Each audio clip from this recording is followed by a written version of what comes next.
అందరికీ నమస్తే సార్. గౌరవ ఎస్పీడీ సార్ ఆదేశాల మేరకు మనం ఫేజ్ 2 కింద ఇచ్చినటువంటి అన్ని మోడల్ స్కూల్స్లో రెసిడెంట్ స్కూల్స్లో కూడా పాల్ ల్యాబ్ క్లాస్ స్టార్ట్ చేయవలసి ఉంది. కాకపోతే వేరే టెక్నికల్ ఇష్యూస్ వల్ల ఇంకా చాలా పాఠశాలలో స్టార్ట్ కానట్టుగా గుర్తించబడింది.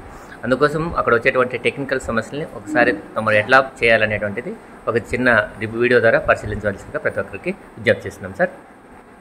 మనకు ఎవరికైతే మోడల్ స్కూల్స్కి రెసిడెంట్ స్కూల్స్కి ట్యాబ్స్ ఇచ్చినామో వాళ్ళు ఆన్ చేస్తేనే ఈ విధంగా వస్తుంది. ఇక్కడ సీజీ పాల్ అనేటువంటి ఒక ఐకాన్ ఉంటుంది. ఇక్కడ ఐకాన్ మీద మనం క్లిక్ చేస్తేనే చాలా పాఠశాలలు ఇక్కడ మనకు వచ్చి ఇది ఇక్కడ వరకు వస్తూ ఉంది.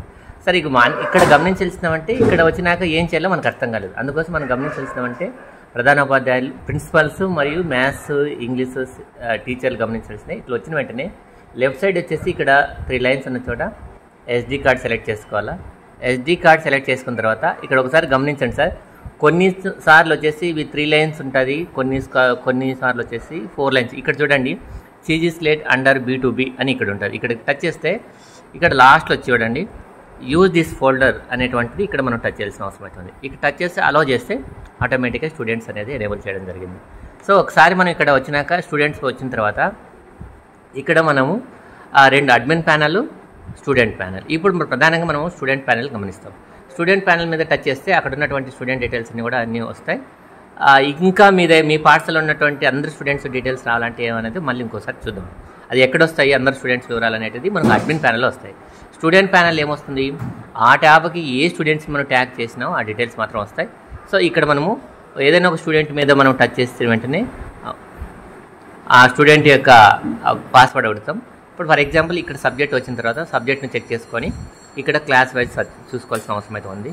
స్టార్ట్ మీద క్లిక్ చేస్తే ఇక్కడ బ్యాక్ అని కొట్టడానికి మళ్ళీ మొదటికి వస్తాం.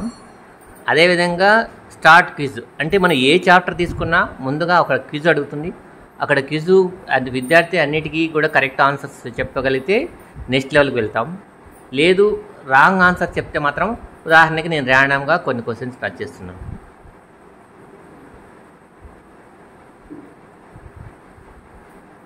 సో నేను 5 ప్రశ్నలు వచ్చినా 5 కరెక్ట్గా చెప్తున్నాం. ఇక్కడ దీని ఫీడ్బ్యాక్ ఏమో చూద్దాం. సో నేను తప్పుగా చెప్పడం వల్ల అక్కడ నాకు ఫీడ్బ్యాక్ మళ్ళీ ఇక్కడ ఒక వీడియో అనేది ఎక్స్ప్లెనేషన్ వస్తుంది. సో ఈ విధంగా విద్యార్థి ఈ పాల్ ట్యాబ్ను ఉపయోగించుకొని తనకు సంబంధించిన కంటెంట్ను పరిపూర్ణంగా అవగాహన చేసుకోవాల్సిన అవసరం అయింది. సరే ఇప్పుడు మనము టీచర్స్గా, ప్రిన్సిపల్స్గా మనం ఏం చేయాలో ఒకసారి చూద్దాం సార్. సో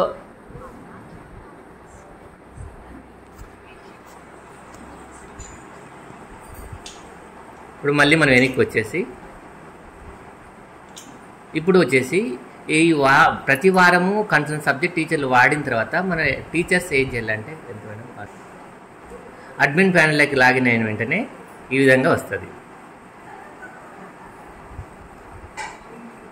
ఇప్పుడు ఒక్కొక్కసారి ఏమవుతుంది, కొన్ని పాఠశాలలు ఇక్కడ ఉన్నటువంటి స్టూడెంట్స్ మీ లాగిన్లో ఉండొచ్చు, ఒక్కోసారి లేకపోయి ఉండొచ్చు.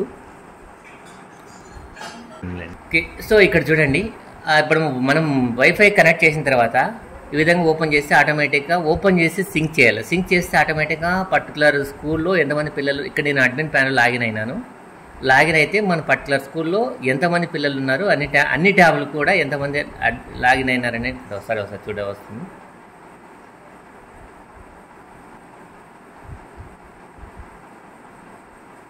సరే ఒకసారి ఇక్కడ ఓకే, ఇక్కడ ఒకసారి చూడండి.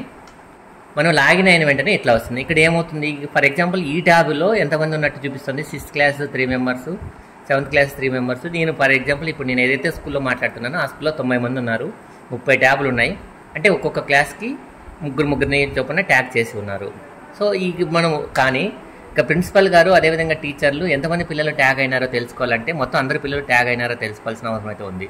సో కాబట్టి వాళ్ళు లాగిన్ అయిన తర్వాత ఇక్కడ రైట్ సైడ్ అనేటువంటి 3 చుక్కల మీద క్లిక్ చేసి సింక్ మీద డివైడ్ చేసి సింక్ డివైస్. సో ఇక్కడ మనకు సింకింగ్ కాలేదు. అడ్మిన్ ప్యానల్లోకి వెళ్ళిన తర్వాత ఇక్కడ రైట్ సైడ్ ఉన్నటువంటి సింక్ డివైస్ కొడితే సో మొత్తం ఆ డివైస్లో ఉన్నటువంటి అందరు స్టూడెంట్స్ డీటెయిల్స్ ఇక్కడ సింక్ చేయడం జరుగుతుంది.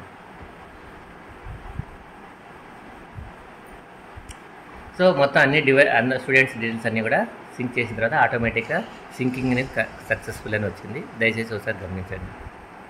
ఇది ఇంతకుముందు నేను ఫెయిల్ అయినట్టు వచ్చింది, ఇంతకుముందు ట్రై చేసినట్టు ఇప్పుడు ఆటోమేటిక్గా అన్ని డీటెయిల్స్ అయ్యాయి. ఇప్పుడు మనం ఒకసారి వెనక్కి వస్తే ఈ ట్యాబ్లో ఇంతకుముందు 3 చూపించినారు 6th క్లాస్లో, ఇక్కడ 90 మంది ఉన్నట్టుగా మనం గుర్తించడం జరిగింది. సో ఈ విధంగా ప్రతి వారం సంబంధిత సబ్జెక్ట్ టీచర్లు ఎవరో ఒకరు బాధ్యత తీసుకొని ప్రతి శుక్రవారం ఈ విధంగా ట్యాబ్ సింకింగ్ అనేది కంప్లీట్ చేయాలా. అదేవిధంగా ఇందులో ఏదైనా స్టూడెంట్ యాడ్ కాకపోకుండా ఉంటే, ఇక్కడ ఫర్ ఎగ్జాంపుల్ ఇక్కడ చూడండి, మీ దగ్గర ఉన్నటువంటి ఫర్ ఎగ్జాంపుల్ ఈ ట్యాబ్కు ట్యాగ్ అయిన స్టూడెంట్స్ వీళ్ళంతా, వీళ్ళు కాకుండా అదనంగా ఎవరైనా యాడ్ చేయాలనుకో, ఇక్కడ క్రియేట్ ప్రొఫైల్ మీద క్లిక్ చేసి మనం ఇక్కడ ఎంటర్ చేసినామంటే స్టేట్ కోడ్, దయచేసి మీరు అందరూ గుర్తుపెట్టుకోవాల్సినామంటే ప్రతి విద్యార్థికి పెన్ నెంబర్ ఉంది, స్టేట్ కోడ్ ఉంది. ఆ స్టేట్ కోడ్ మీరు యూడేస్లో మీకు స్టేట్ కోడ్ తెలియకపోతే మీరు అటెండెన్స్ యాప్ కానీ ఓపెన్ చేస్తే ఆ కింద విద్యార్థి పేరు కింద ఉంటుంది 10 డిజిట్స్ నెంబర్. ఆ స్టేట్ కోడ్ ఎంటర్ చేస్తే, స్టేట్ కోడ్ మనం ఎట్లా చెప్తున్నాం, ఫర్ ఎగ్జాంపుల్ ఈ స్టూడెంట్ చూడండి, ఇక్కడ ఆల్రెడీ ఇక్కడ 10 డిజిట్స్ కోడ్ ఉంది, అవన్నీ కూడా 10 డిజిట్స్ ఉన్నాయనే విషయం ఒకసారి గమనించండి. సో స్టేట్ కోడ్ ఒకసారి చూడండి, స్టేట్ కోడ్ తీసుకొని ఆ స్టూడెంట్స్ ఎవరైనా మన స్కూల్లో ఉండి ఈ సంవత్సరం కొత్తగా జాయిన్ అయి ఉంటారు, వాళ్ళు దీంట్లో యాడ్ కాలేదు, ఆ పిల్లల్ని స్టేట్ కోడ్ ద్వారా యాడ్ చేయాల్సిన అవసరం అవుతుంది. ఓకే, మన దగ్గర ఉన్న పిల్లలు ఎవరైనా టీసీ తీసుకొని వెళ్ళింటారు, వీళ్ళు ఫర్ ఎగ్జాంపుల్ నిహారిక అనే అమ్మాయి 7th క్లాస్లో ఇక్కడ ఉంది, కానీ ఈ అమ్మాయి మన దగ్గర లేనప్పుడు ఆటోమేటిక్గా ఇక్కడ లాంగ్ ప్రెస్ చేస్తే ఆటోమేటిక్గా ఈ సేవ్ క్యాన్సల్ డిలీట్ ఆప్షన్ ద్వారా డిలీట్ చేయవచ్చు. ఓకే, ఇక్కడ సంబంధిత టీచర్ ప్రిన్సిపల్ గారు చెప్పినటువంటి సమాచారం మేరకు ఈ అమ్మాయి ఈ పాఠశాల లేదంటున్నారు కాబట్టి నేను డిలీట్ చేస్తున్నాను. డిలీట్ చేసినప్పుడు పాస్వర్డ్ ఎంటర్ చేయాల్సిన అవసరం అయితే ఉంది. 124753. సో వాళ్ళు లేదన్నారు కాబట్టి నేను కన్ఫర్మ్ చేస్తున్నాను.